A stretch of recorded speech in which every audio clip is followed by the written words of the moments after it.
Olá, eu sou a Beatriz Franciscone Benício, aluna de iniciação científica do Laboratório de Pesquisa em Saúde Digestiva e Desempenho de Equinos da FMPZ USP, orientada pelo professor Alexandre Gobesso, e hoje vim apresentar um de nossos experimentos, a avaliação da inclusão de aditivo alimentar à base de soja fermentada sobre parâmetros fecais de pôneis alimentados com alto nível de carboidratos solúveis. Primeiramente, vale destacar que na alimentação equina, quando é fornecida uma dieta com alto nível de amido, a população microbiana dos animais é danificada. Dessa forma, os produtos fermentativos também são afetados e, consequentemente, prejudica a saúde digestiva. Tendo isso em vista, diversos estudos vêm sendo desenvolvidos para encontrar aditivos que possam amenizar esses efeitos da ingestão de amido em excesso. Nós encontramos um aditivo à base de soja fermentada, que, como produto da fermentação da soja, nós temos a vitamina K, uma vitamina que é conhecida por ter múltiplos benefícios, mas existe uma crença que ela pode ser utilizada como anti-inflamatório. Assim, através da formulação de um concentrado rico em amido, nós induzimos uma inflamação em pôneis para avaliar quais seriam os efeitos desse aditivo sobre essa inflamação. Nossa hipótese foi que a inclusão de um aditivo alimentar à base de soja fermentada na dieta de pôneis alimentados com altos níveis de carboidratos solúveis promove melhora na saúde digestiva. Nosso objetivo foi avaliar o efeito da inclusão de níveis crescentes de aditivo alimentar à base de soja fermentada sobre parâmetros fecais fermentativos em pôneis alimentados com alto nível de carboidratos solúveis. Os parâmetros fecais fermentativos que nós avaliamos foram os ácidos graxos de cadeia curta, ácido lático e pH fecal. Os ácidos graxos de cadeia curta são produtos da fermentação de fibras fermentativas da dieta. Então, se o aditivo fosse afetar em alguma maneira na digestibilidade dos nutrientes, nós teríamos alterações nas concentrações de ácidos graxos de cadeia curta. Já o ácido lático e o pH fecal, eles são fortemente relacionados, porque o ácido lático, ele é resultado da fermentação do amido. Então, com esse excesso de amido, nós teríamos aumento do ácido lático. No entanto, devido à inflamação, nós temos uma disbiose, então, uma alteração na quantidade de micro-organismos fermentadores de ácido lático prejudicaria a transformação de ácido lático em energia. Então, esse excesso de ácido lático diminuiria o pH intestinal devido à acidez e, assim, desenvolveria um ambiente propício para o desenvolvimento de bactérias maléficas e, assim, pioraria ainda mais essa disbiose. Nós utilizamos 8 machos castrados da raça Mini Horse, com idade aproximada de 13 anos, peso corpóreo de 147,5 quilos, com desvio padrão de 25,5 quilos. Esses animais foram alocados em baias individuais e foram divididos em 4 grupos, com uma dupla em cada. Para o grupo controle, foi fornecido apenas o concentrado. Para o grupo D05, em cima do concentrado, foi adicionado pelo sistema Top Dressing 5 gramas de aditivo a cada 100 quilos de peso corpóreo. Para D10, 10 gramas de aditivo a cada 100 quilos de peso corpóreo. E D15, 15 gramas de aditivo a cada 100 quilos de peso corpóreo. A dieta desses animais foi baseada em 1,75% do peso corpóreo em matéria seca, sendo 1,05% de concentrado e 0,7% de volumoso, com água e sal mineral à vontade. Esse experimento seguiu um delineamento quadrado latino duplo 4x4, com n igual a 32. Nós desenvolvemos para esse experimento um ciclo em que se iniciou na avaliação de rigidez dos animais com avaliação clínica e análises laboratoriais. Após isso, eles passaram por um período de adaptação durante 15 dias em que fizemos a separação dos grupos, estabulagem e controle da alimentação. Em seguida, fizemos a coleta total de fezes durante 5 dias, que fizemos análise de sangue e análises fecais.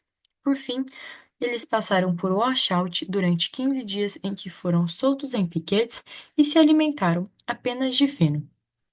Reiniciando o ciclo, os animais trocaram de tratamento. Então, quem estava no grupo controle foi para D5, quem estava D5 para D10, quem estava em D10 para D15, e assim sucessivamente, até que todos os grupos passassem por todos os tratamentos. Para a análise de ácidos graxos de cadeia curta e ácido lático, fizemos uma coleta de 10 gramas de fezes imediatamente após a primeira defecação, após o primeiro trato do dia, e foram acondicionados em recipientes plásticos com tampa.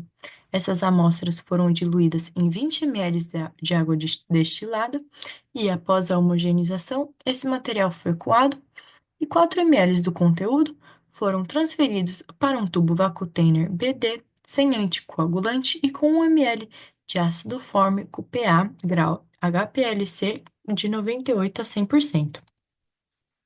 Esses tubos foram centrifugados por 12 minutos a 4.000 repetições por minuto e 2 ml do sobrenadante foram transferidos ao microtubo e congelado a menos 20 graus Celsius. Para os resultados, foi aplicada uma técnica de cromatografia líquida. Para a análise do pH fecal, ele foi aferido no terceiro dia de coleta total de fezes e sua mensuração foi feita no momento da defecação espontânea após o consumo do primeiro trato de concentrado do dia. Essas amostras foram diluídas em água destilada em proporção de 1 para 1, então 50 gramas de fezes para 50 ml de água destilada.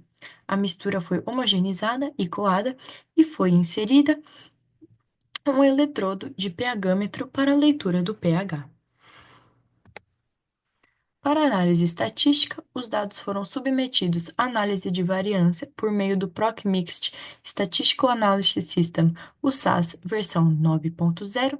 O ácido graxo de cadeia curta foi analisado ao nível de significância de 10% e o ácido lático e pH fecal foram analisados ao nível de significância de 5%. Aqui temos uma tabela com os resultados das médias e erro padrão para as diferentes variáveis do ácido graxo de cadeia curta. Então, aqui nós temos acetato, propionato, isobutirato, butirato, isovalerato e valerato.